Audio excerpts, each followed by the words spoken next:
In this video, you'll learn how to import an Excel file into Project Spec 5. First, open the Excel file that you want to import. Go to File, then Save As, and save the file as an XLS extension. Next, delete any tabs that are in front of the tab you are using. You will also need to delete any lines above the column headers and any lines that will not be a part of the spreadsheet.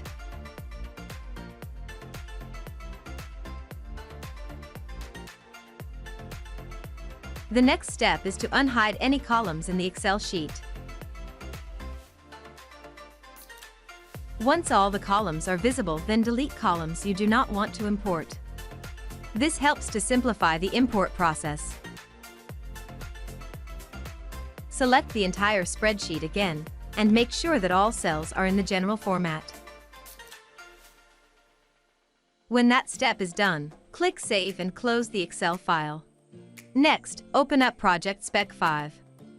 If you have reassigned names to your column headers, you will need to go back into Adjust Columns and select a default view. This can be changed back once importing is finished and saved. Click File, then Import, then Microsoft Excel. Browse for the file, then select and open. A pop-up window will appear. The first list contains the names of the columns from the Excel sheet. The second list contains all the available columns in Project Spec 5.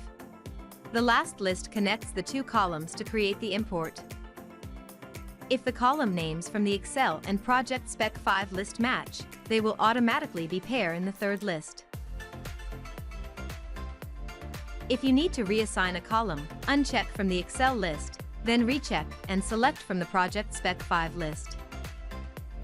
For the rest of the columns unchecked in the Excel list, you will need to assign them to a column from Project Spec 5.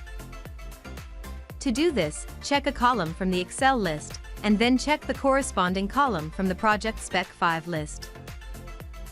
When you are finished, click OK.